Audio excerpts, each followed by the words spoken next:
All right, so our seminar today is by Walid Saba. He is a principal AI scientist at Niva.ai. We heard about his work recently. Has some really cool ideas about how to reinvent NLP, so he's going to tell us about it. Reinvent. No, not that ambitious. Okay, can you all hear me? All right, so I have some ideas about how to redo NLU, not reinvent. Most of them are actually old ideas put together, probably in a unique way.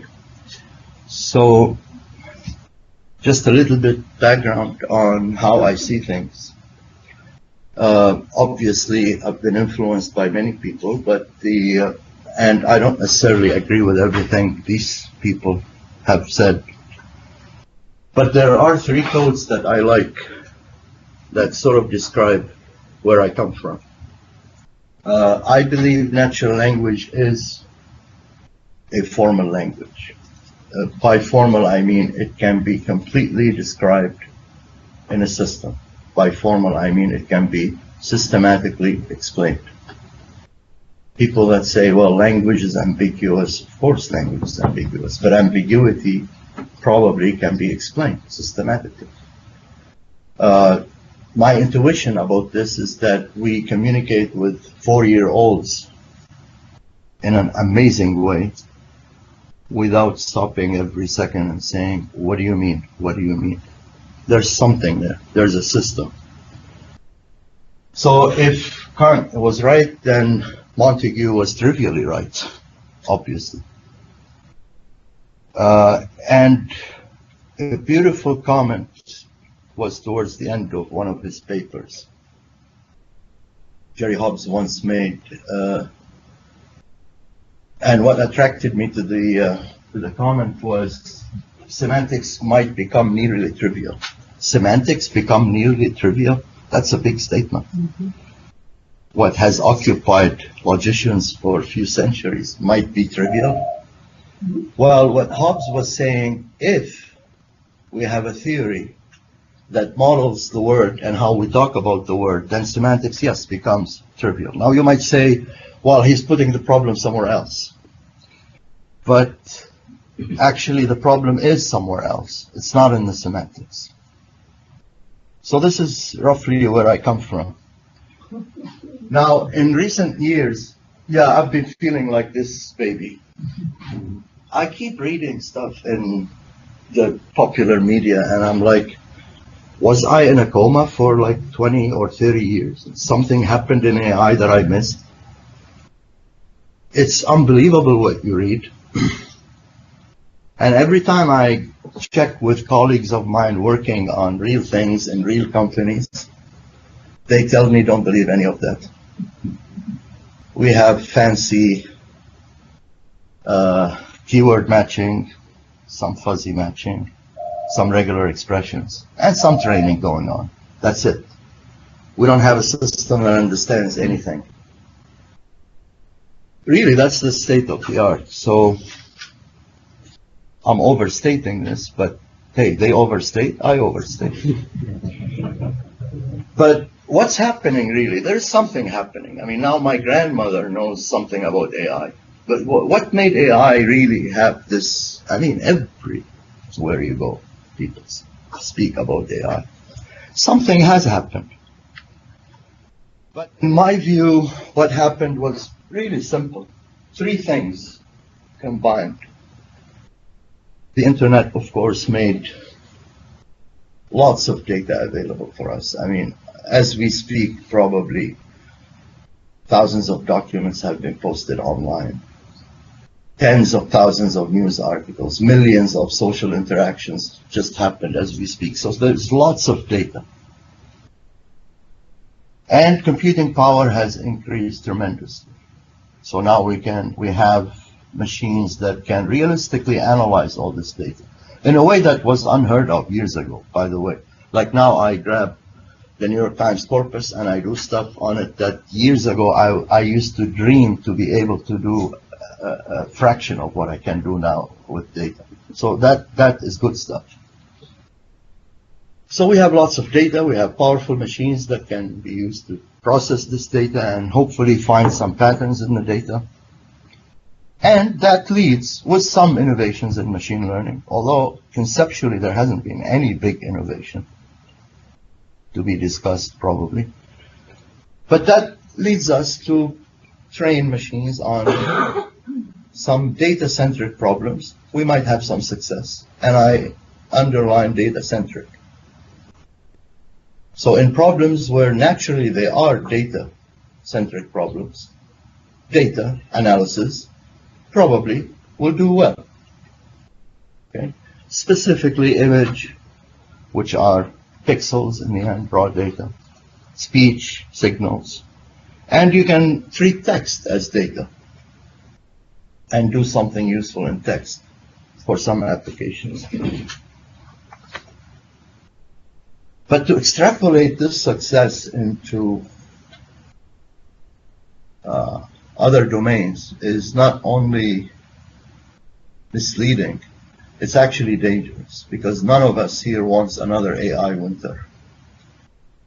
I'm quite old to have lived the first one, and it was bad. But even in problems that might seem to be data-driven, data-centric problems, I doubt that data-driven approaches will even have the ultimate solution, at least not alone. So for example, even if you have an image recognition system that was near perfect and can identify the adult female from the other female and from other objects for that matter, in different contexts with different vantage points, which were not there, by the way, yet. Jeff Hinton now wants to reinvent neural networks because you need 2 million training examples just for different vantage points. But let's say we got there and we can identify an adult female with very high accuracy, human level accuracy. What about identifying the teacher from the mother? Well, that's a different beast altogether. Is the data in the pixels that this lady is probably the mother? If I gave these two pictures for a 4-year-old and I said, put the picture of the teacher on the left and the picture of the mother on the right, I think we can all agree that they will do the right thing. Is the information in the picture? Will a data-driven, data-only approach get to that level?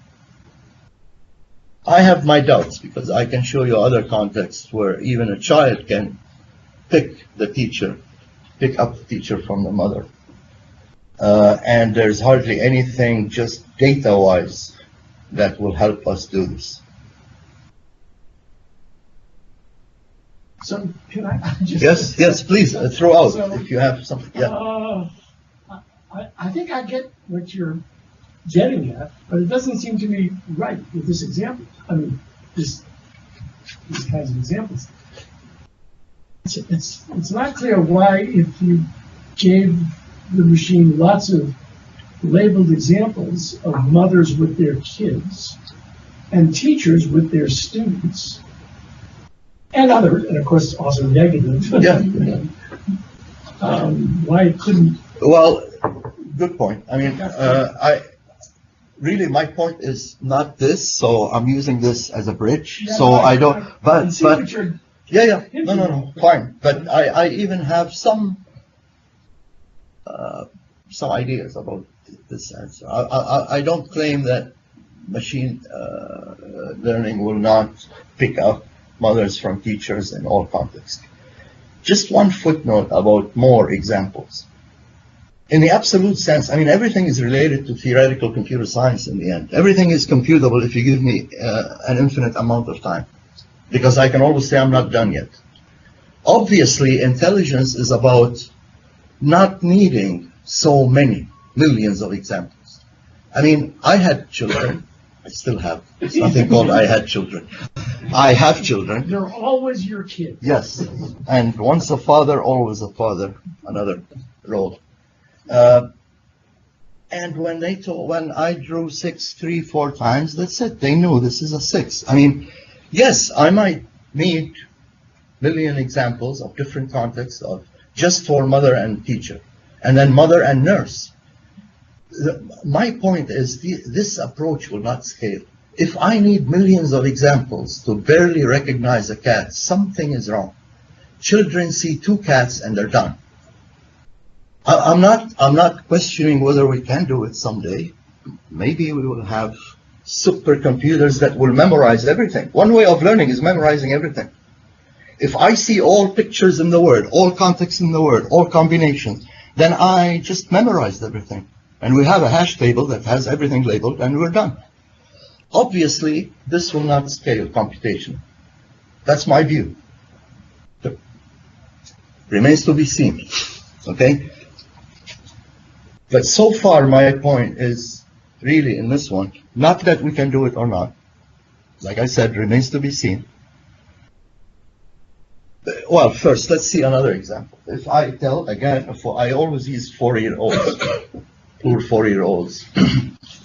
If I tell them, give me the picture of the band, I am certain they will pick this one. This is not a context of a band. Although, people playing musical instruments, right, look like, by definition, a band. And is this guy a musician? He's a person playing musical instruments. What is my point here? My point is ontologically, metaphysically, there are no musicians, there are no lawyers, there are no mothers even, there are no teachers, there are humans. Let's go back to the caveman. They had no lawyers. What exists ontologically are the objects, human. Lawyer, mother, teacher are logical concepts, not ontological concepts. They are logical concepts that apply in certain circumstances to certain humans. But in the absolute sense, there's nothing called a teacher. There's a human who happens to be labeled teacher because of something. That's what's at issue. So data-driven approaches can recognize a tree and a human, even a female human. But lawyer is not an ontological concept that you can do image recognition on. What makes a lawyer is not the data. It's something else. Or what makes a musician is not the picture with a musical instrument. It's something else. So concepts are not just trees and cats.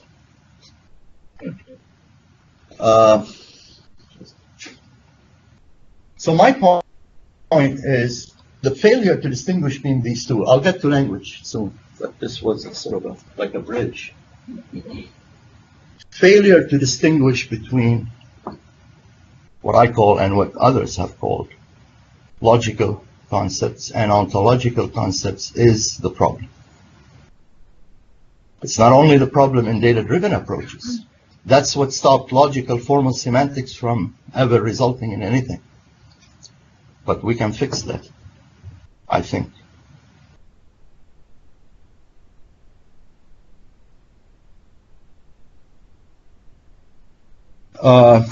But data-driven approaches, by the way, if logical semantics that can somehow distinguish between logical and ontological concepts can be salvaged, data-driven approaches, when it comes to language, have many other problems.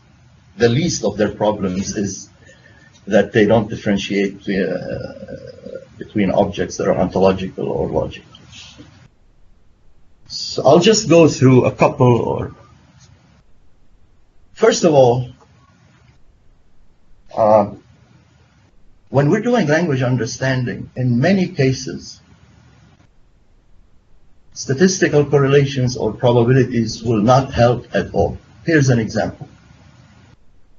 the trophy did not fit in the brown suitcase because it was big, then all of a sudden it's the trophy. You say because it was small, then all of a sudden it is the suitcase. Now research has been done, and this is pretty well established, that antonyms or opposites, open, close, read, write, occur with equal frequencies.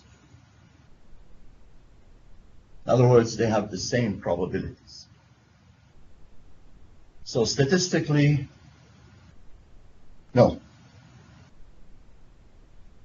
There is no hope to resolve such patterns.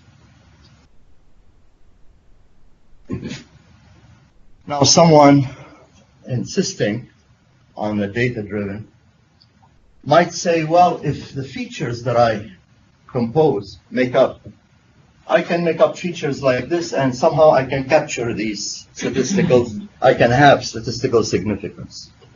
But let's see how many features they will need. Again, we go back to, yes, you can do data-driven, but you might need an explosive number of examples. So they might say, I can have a labeled set that says trophy fit in suitcase small, no. Trophy fit in suitcase big, yes. You can see where I'm going. But then these, because they are data-driven, we don't know that radio and purse fit the same pattern. There is no type hierarchy. Radio is not a physical object like trophy. And purse is not a container like suitcase. So I have to do an example for each one of them. You can imagine the combination just for this. So again, I think not. But a much bigger problem for data-driven approaches is this. Most of the language understanding part is actually discovering what we don't say. I call it the missing text. And why do we have missing text? Because when we speak to each other, we assume you know the rest. If you hear a waitress in a bar saying the corner table wants another beer. And by the way, these are not exotic examples. This is pretty much our language. This is how we speak. I'm not making very contrived examples here. This is really how we speak. What I'm calling the missing text is stuff that is actually not English specific, by the way. It's common sense. If you want to say this in French, you would leave this out also. If you want to say this in Greek, you will leave this also. What does that mean? That means what we call common sense is across languages. And for a good reason. Because I think me and the Greeks, well, on certain things, have the same common sense. But this is very important. It means language is systematic. That the external artifact that we use to express stuff in English is just an add-on on the common sense that we have. Why should we not believe that all those metaphorical expressions which you have up there won't be solvable by a deep learning network? Because somewhere up in the high reaches of the tree where they start combining stuff, put on that. I'm not saying it cannot be. I'm saying in this case, it's like I have a very, very good and expensive binocular, but I'm looking in the wrong place. It's not going to help me. We're trying to mine data that's not even there. This red stuff is for us only. We don't say. This is stuff that we don't even utter. We don't even speak it. So how do you discover something that's not there? They might come up with a solution. I don't know. I doubt it. That's all I'm saying. I'm saying mining this text without the red will not produce the red. There's something else. That's a hypothesis.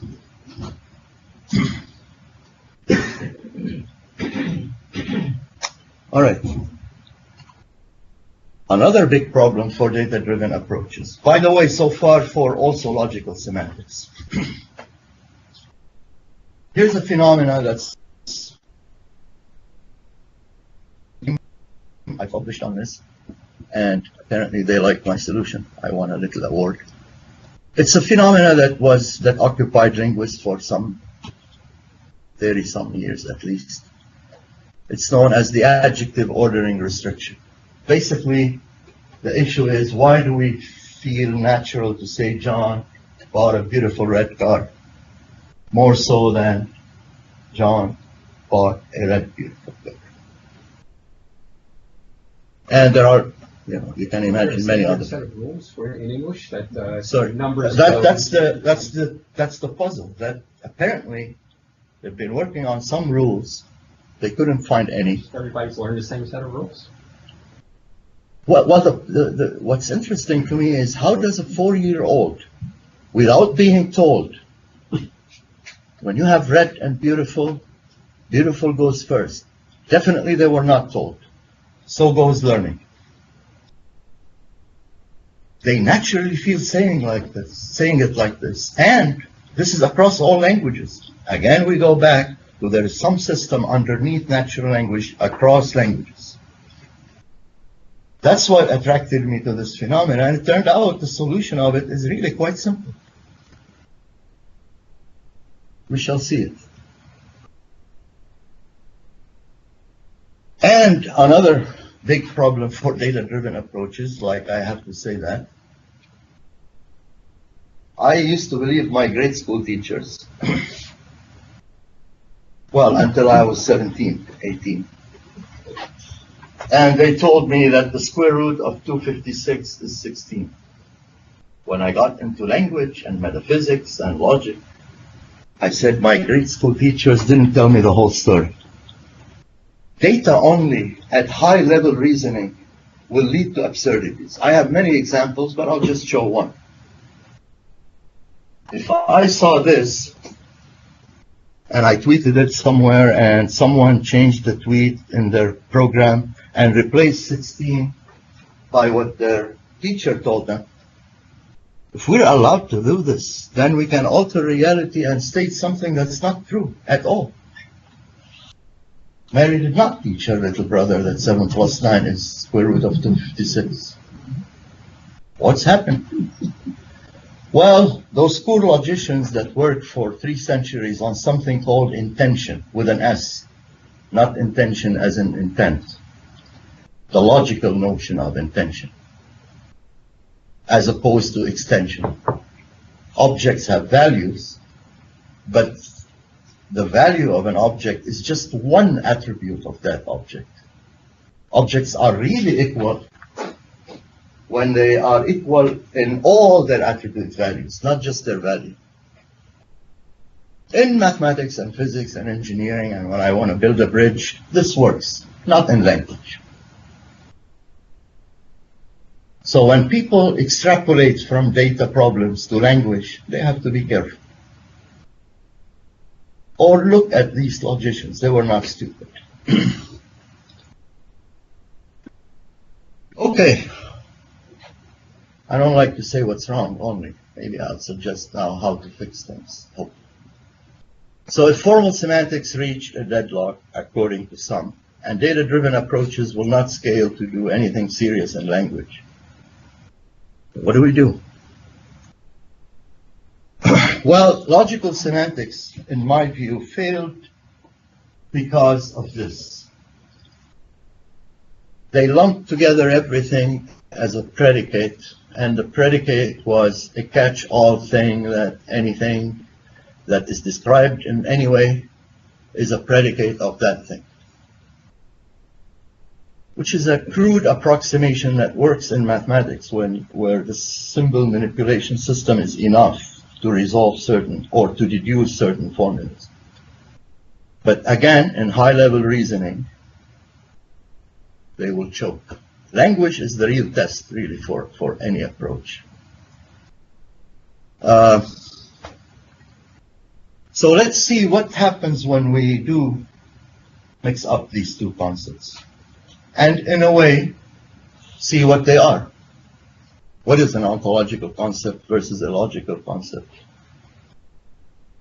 And that will also introduce me to the language part.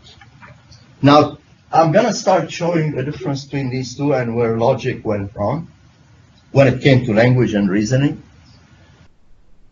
by showing you the solution for the so-called paradox of the ravens. How many here have heard of this?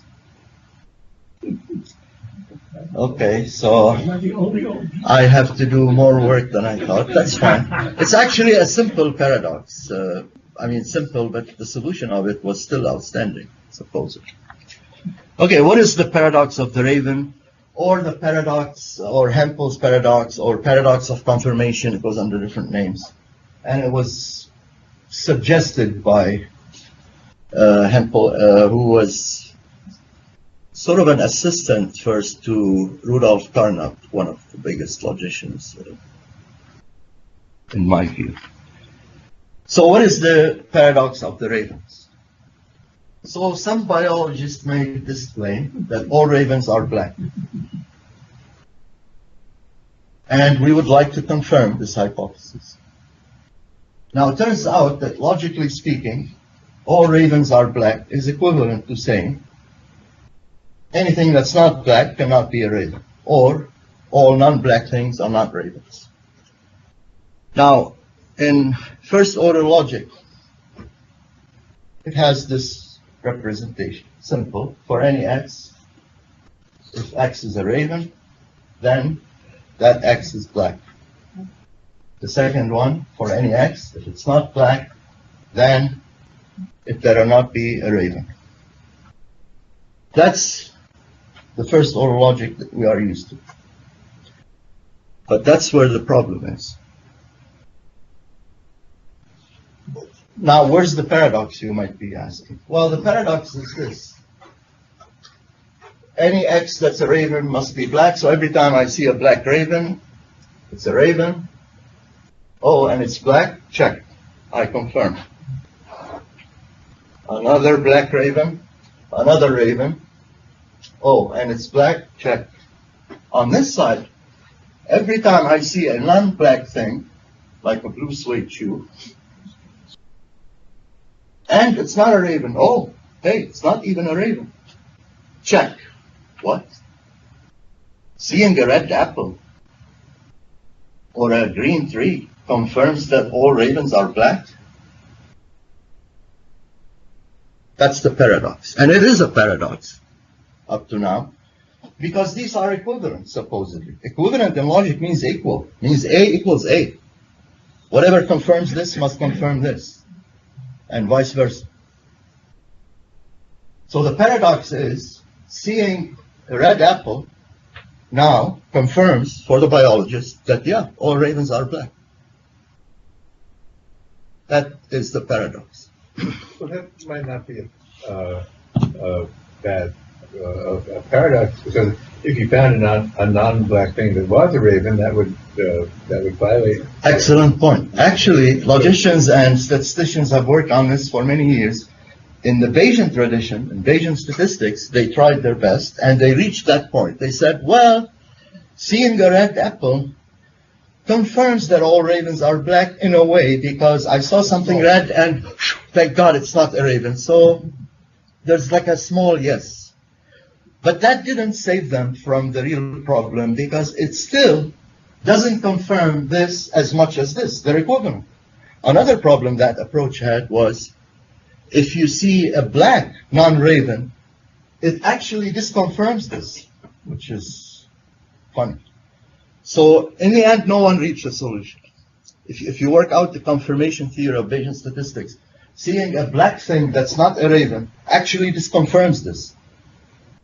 And seeing a red non-raven confirms it by like 0.0001. So obviously that's not a solution. So Jack Good, who wrote extensively on this problem, has a paper whose title is "The White Shoe is a Red Herring." The white shoe being the red apple in your case. Oh, okay. Takes a prize for the Does he? title. Well, what's his conclusion? That it's still an open. A world where you've got the right number of non-black ravens and so on, and shows that in some circumstances it does provide evidence. But it's only a very special. Yes, if you have to really manufacture a word. Very small Yeah. words. I object to saying that black raven confirms that, because you're saying that all ravens are black. Simply finding a black raven doesn't confirm it at all. I'm It's not- like finding a provable theory. No. Yes. I shouldn't say that it validates it. Validate makes it true. I didn't say it validates it. It's an instance. I'm saying it confirms to a certain degree. A good point, well taken. This is a hypothesis, a theory. It's not a theorem. It's a theorem when it's proven for all. I didn't say seeing a black raven validates it. I say it confirms it. So but point well taken. What do you mean by confirm? No, that's it. By confirm means if I am weighing how much evidence I have for and against, every time I see a black raven here, I'm going to say plus. Look, the paradox, we cannot escape it by manufacturing something. The paradox is clear, and it has to do with how we represent the statement. There is a paradox. Posterior probability. Yeah. It's the intuition. So It's the intuition. Making so it my- precise is a little more complicated, but Yeah, my point is not about confirmation theory and and when do I get to a point to say I'm done and now I have a valid statement. This is besides the point. We can debate this.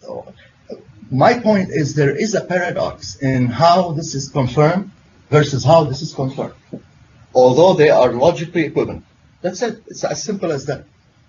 But the paradox is because you're trying to compose them. And this is a universal quantifier. No, hold on. You agree this is logically equivalent to this? Only when you have the universal quantifier. For all x, you're trying to take smaller x's and say that these smaller x's, like you can have a theorem, right? By contradiction, you prove it when you find one counterexample. You can find all the positive examples you want. One counterexample will nullify the theorem. So here, But how is this relevant to? because it's saying It's for not all relevant x's. at all. No. I think I know what you're saying. It's not relevant to. I'm sorry, but look, this is a statement in first order logic. It doesn't matter how. I mean, we can express it in another formalism if you want, and we still have the paradox. The paradox at an abstract level is simple. I have the same statement that is confirmed by different evidence. It's that simple. I mean, let's not make too much of this. By the way, it's still an open paradox, and brilliant logicians and statisticians have worked on it. So the question that it's a paradox and remains a paradox is unquestionable. If I'm not phrasing it the right way, that could be. But those people that are still, actually you can still find recent papers on this. And the problem is really simple. This is a statement in first order logic, has an equivalent statement in first order logic. Equivalent, meaning the same truth conditions should hold in both. Whatever confirms this must confirm this. Whatever disconfirms this must disconfirm this, and equally. They're equivalent. That's really the puzzle. Not to a certain degree, a little bit here, a little bit more. That's not a solution. How much did I confirm it to the point where it's valid is besides the point. The point is every observation I make should confirm or disconfirm both equal. It does disconfirm equally. And should disconfirm equal because they're equivalent. If and only if. Thank you. That's it. The paradox is simple. I mean, one way to solve a problem, some people did that. One way to avoid the paradox is to ignore it. I usually do this in real life. I avoid problems, solve problems by ignoring it. Some of them, not all of them. But in logic, we cannot do this. This is an open paradox up to now. In 2 minutes, it will not be, I promise you. But the paradox seems to be because there are so many things in the world and only very few of them are ravens. This is what, for example, Quine suggested. No, Quine had a very interesting thing that's probably related to what I'm going I to found it say. independently. Yes. Some said universal quantification is the villain. But really, it's not, because, I mean, the research on this is, that's why I didn't have time to get to that paper. I mean, just look it up. The research is so, I mean, there's so many ideas. One of them related to the universe of discourse, that your for all will take us forever to verify if all, but even if you circumscribe the world we live in, let me make it very simple. Let's say for all is California. Is that doable? That's doable. All of us together will pitch in. That's not the point. The point is, if any one of us sees a black raven, it will confirm this differently than this. And if any one of you sees anything that's not black and not raven, which now we have here 200 objects, it will confirm this, but not this, the same. Problem done. It's not about the universe of discourse. It's not about how much it will confirm. I really didn't expect that I have to convince you there is a paradox. There is a paradox. The disconfirmation is equivalent. Which one? So if I find something that is black, is a non-black raven, it disconfirms both of these. It says both of these are wrong. No, it actually would not even apply here. I come here, you're giving me the X. If I found a red raven, If you found it a would, red it raven, would eliminate both of those at the same Yes, yes, sequence. yes. That's what my point is. Yes. It will make this false. False. And will make anything- False implies anything. Yes. Anything that makes that false. Stand to makes be that corrected. false. Yeah. Excellent. Okay. It will make this false. False implies anything, and it will confirm this. Yes. False But doesn't- that's because really I have a lot more. Can we leave? I'll convince you later there is a paradox. I promise. Okay? There is a paradox. There is no solution for it so far. I have a humble solution. And that's the whole point of my talks. So let me say it. The problem is, if you remember the image and the difference between a teacher and a human, logical, ontological concepts. So maybe the problem is the same all over the place. Let's suppose we're going to make our logic strongly typed. People that know programming languages well, they know the difference between strongly typed and non-typed languages. So everywhere we have a variable that has a certain scope. That variable also has a specific type in that scope.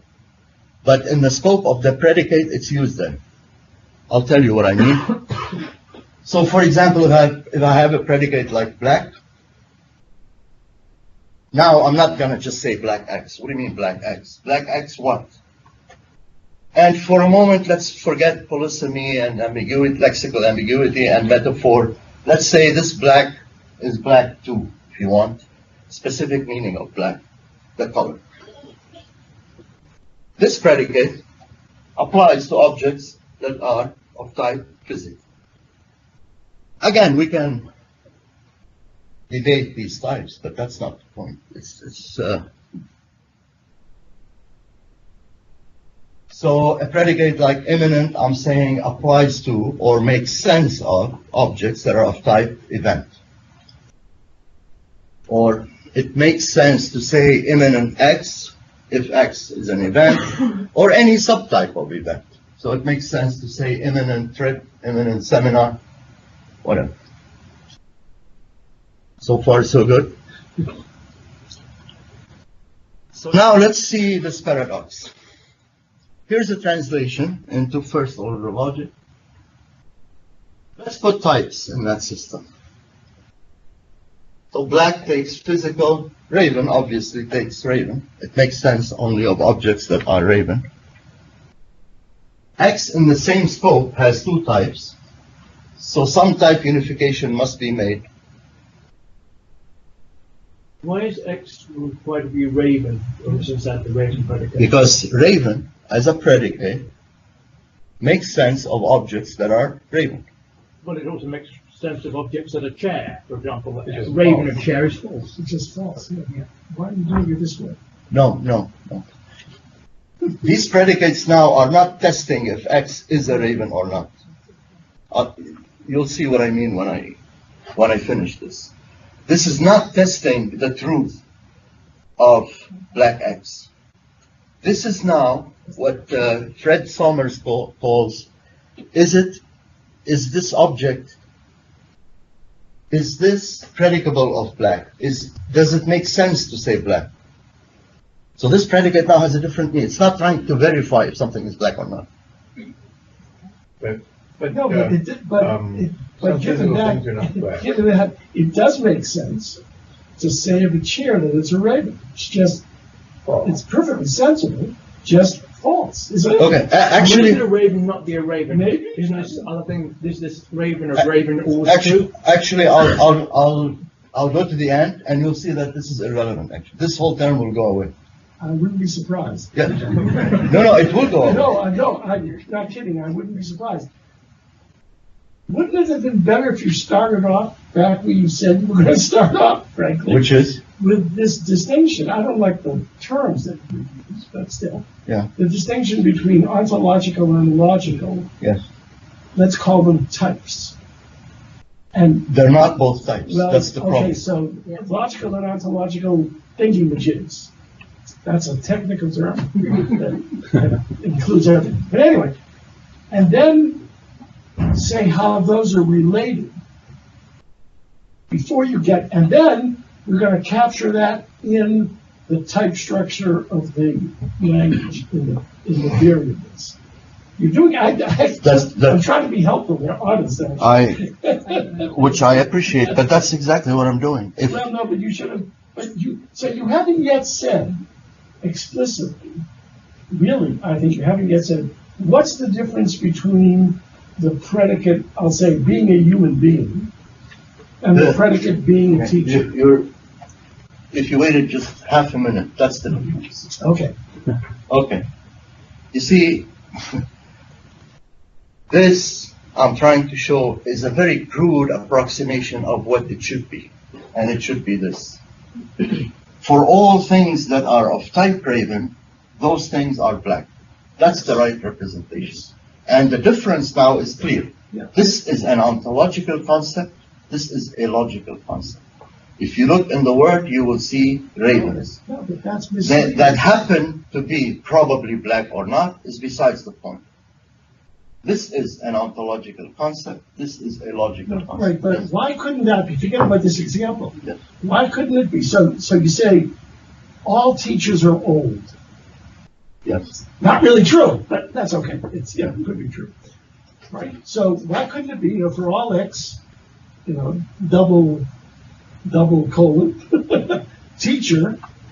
If you let me get there, actually I have an example like that where we discover that we're talking about humans actually.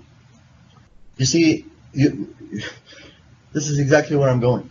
And actually teacher will not be a type. No, I know. Yes. As I say, I know where you're going. You're just getting. I don't know if you know where I'm going. Way. So far, to be honest, I don't know where I'm going. Well, let's see. But did we get this? Okay. If you do the same derivation on this, you will also get this. So there is no paradox. The problem was in our representation. I'm trying to bide some time now. But I'll send you this and work it out in detail. Basically, this and the other one mean this logically. And now there is no paradox. Whatever confirms this, and the other way around. Let's go to teachers and stuff like that. Let's use this in language now, okay? There might not be a Raven paradox, and there might not be a solution for it. Let's put that aside. Shiva is a thief. One way of representing this is to say there's some unique thing called Shiva, who so far is a thing. I have no idea what it is. And I know something about this X, this Shiva. It's a thief. And actually, this is not the final representation of thief. But here I'm summarizing things. I'll get to how this will really look like. But it is a logical concept, so it's fine to put it as a predicate. In other words, there are no thieves in the real world. There are humans who might be thieves. This expects or makes sense of objects Ravens that also are, could be thieves. sorry? Ravens also could be thieves. Yes, They could be. they are, that's right. That doesn't- So thief applies to objects that are type Shiba. I have to do type unification. And basically, Shiba is a thief, is there's a Shiba that must be a human now, because I'm saying she's a thief, or he. And thief is true of Shiba. Let's gradually build this up. Sarah owns a black cat. I want to get to some points where are really interesting. Now we haven't solved anything in language. But just to introduce this approach. So again, there's a unique object called Sarah, which so far is just something. There's some C, which is a cat. And we know that this C is black, and in this context, it must be physical, because I'm saying it's black. I'm going to get to a point where the language understanding is really about making sense of the whole thing with its all types, and if they mismatch, to unify them, and that's how I discovered the missing text. I told you the end story. And this approach allows us to do this. So C in this context must be black. Here we know it's a cat. And we know that Sarah, and we're saying that Sarah, who here should be a human, because I've never seen ravens owning things. Own applies to humans owning things, entities. That's where I start with. When I do the right type unifications, I discover that what I have is this. There's a Sarah, which is a human now, because I said she owns something. She must be a human. She couldn't be a corporation? Yes? Yeah. So this type, I'll get to that. This type is actually eventually, I'm trying in 20, 30 minutes show everything. This type is actually a set, and the unification happens on a set, and you might have more than one type in the end being associated here. If we want to just pick, I'm willing to take this offline. This is eventually a set. Okay? Here I'm putting the singleton just to make a point. So yes, in the end, statement like this, in theory, doesn't tell me if Sarah is anything that can own. Here I put only human, but this is usually a set. Bear with me.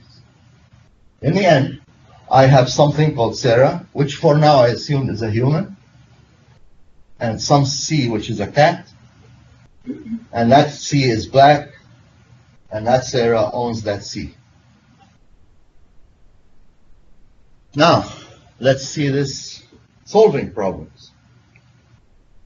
This is known as adjectival ambiguity. So beautiful here.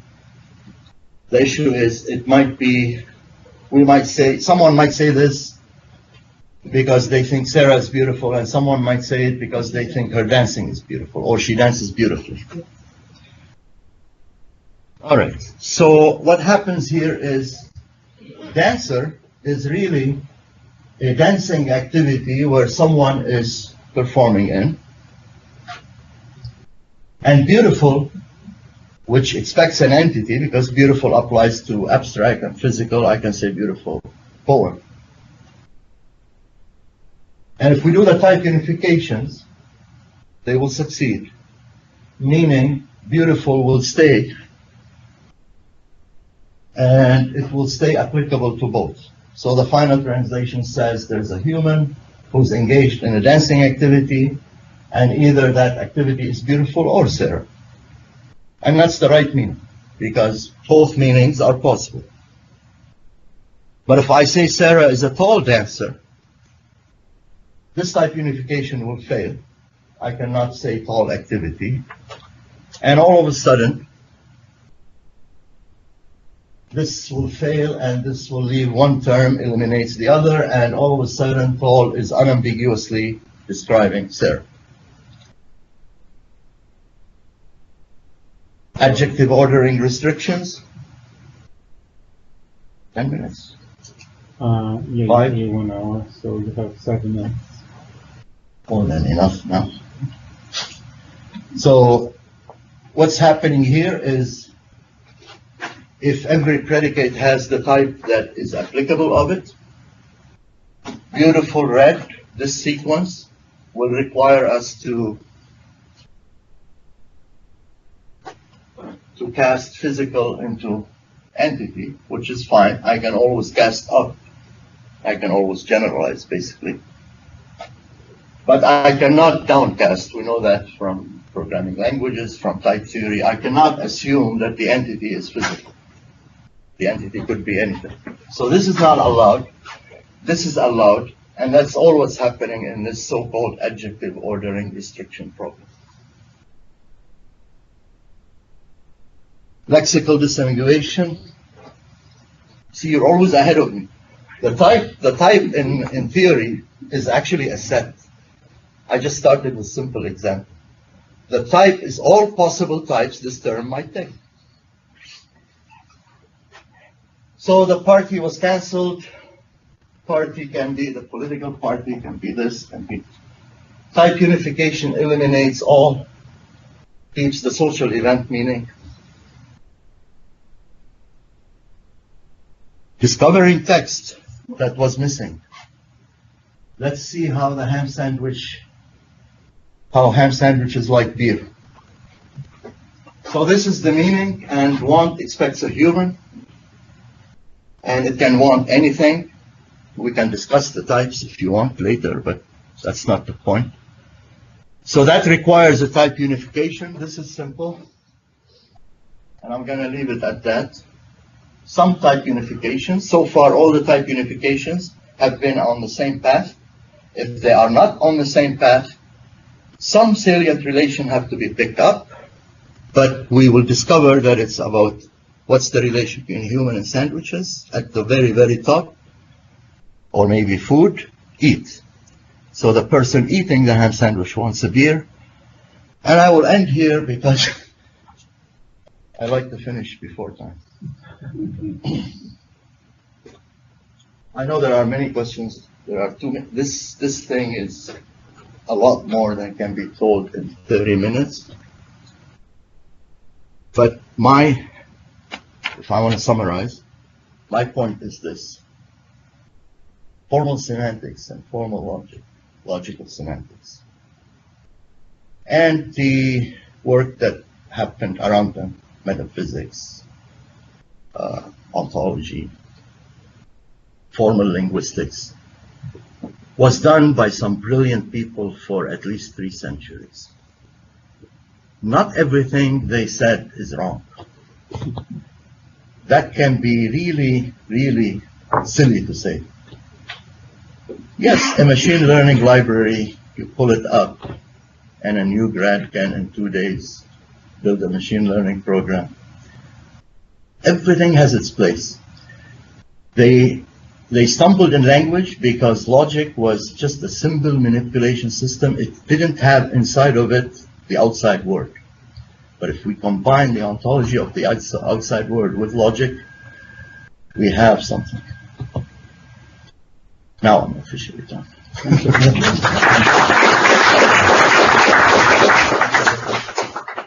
So what does the path look like, the path that takes you from what you have now to something that can go to Facebook and analyze people's posts with all the messy language naturally? If I can count I know it may take some time. I can have a raven every time I'm asked this question. I will have many ravens now, and I will confirm both of them.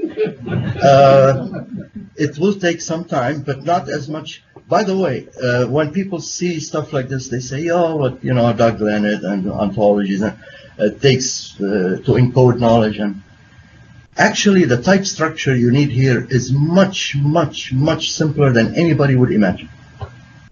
By the way, there's a difference between ontological types and instances. So, for example, these two are instances of a laptop.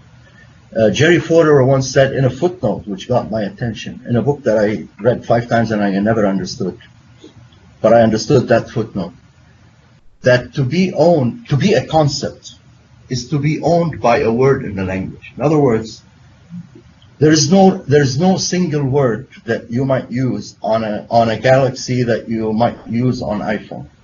We're talking ontologically here.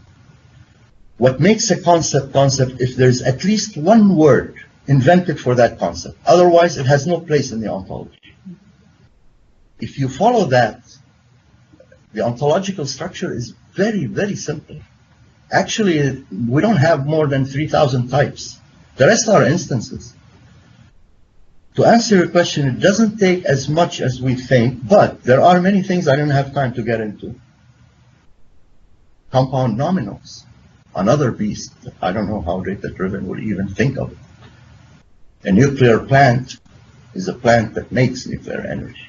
A nuclear engineer is an engineer specialized in nuclear engineering. And not to mention adjective-noun combination. A fake gun is not even a gun. A former president is someone who was at some point in time, but is not now a president. And you cannot say former father. Some roles, once you take them, you stick with them forever. There's a lot to be done. How long? I don't even mean I'll give you an answer in a different way. I've been working on this while having a job to eat and live on the side. So imagine if someone is fully dedicated to this. And people say, of course, I'm crazy. Like, why would you do this and you have another job?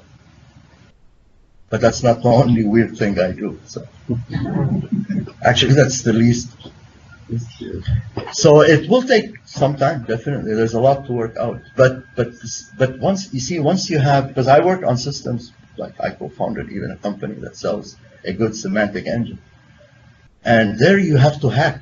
Once you don't have a theory, you hack, and it's frustrating and it takes time. Once you have a system, actually it takes less than we think, because everything falls into place. Hacking is what takes time, because you don't know if you're doing the right thing, and that's tested, and let's see precision and recall and subjective, and that's what takes time. But if you're following a theory, it's a matter of just finish. Okay, oh, let's put these two now together. So I suspect it's not going to take as much as people think, fear at least. And by the way, approaches like Planet, which here you have to discover that structure, because I've been saying throughout the talk that there is some structure, and it's the same structure here and in Greece and in India, and I think. Which means we have to act like archaeologists and excavate to find what that structure is. Approaches like Planet or Saba or whatever, that they play God and they say, I think that's how the word is. That's why they keep adding stuff and it's not working. You can hack in machine learning and you can hack in logic too, by the way. Like McCarthy once said, we might build things that we don't even understand. I mean, at some point you get something that you don't know what it's doing. No, this is much simpler, much more elegant, because there is a system. Plus, when it does well on metonymy, lexical disambiguation, and so many problems in language, you say there must be something there. Do you think babies are born with that structure, hard-coded in the hardware, basically, or is some of it acquired? Tough question that people are still debating. How much is innate and how much is acquired? Look, when it comes, I think we come with something. We obviously, at certain point in the evolution, caught something and built some module. I think, by the way, that's why pattern recognition will, even if it's 100%, like even sound, speech, in my view, and I'm going to sound extremist here, in my view, it doesn't even shed any light on intelligence. Not only that it will not scale, it's irrelevant. The proof? There are many species that see and hear better than us. So their pattern recognition abilities are superb. I think to a point where we cannot dream of having a neural network like that, right? But over hundreds of thousands of years, they didn't speak. Language is a different beast. I think at some point we developed that thing, and there's some evidence that it came with tools, and so it came with thought, because language is if and only if thinking. We started making tools and making society. So it came with thought, with rational thought. At some point, that beast came. So I think we have something, but it needs to be bootstrapped by some examples to come to life. But there's no way we acquire it. I mean, it will take one combination to do reference resolution. It will take a child, think of quantifiers or abstract concepts and scope. It will take, we will spend a lifetime teaching children how to do nominal compounds. Obviously, that's not how it works. So we have, but I don't think we have the external artifact like English and stuff like that. And we don't even have the mentalese of Jerry Fodor, the language of thought. What we have is that ontological structure that we call it common sense, right? That type structure and a nice ontology and how things are related. I think that we have some of that. At least I cannot explain things any other way. Okay, let's take more questions offline because it's past 5 already. Thank you again. Thanks all.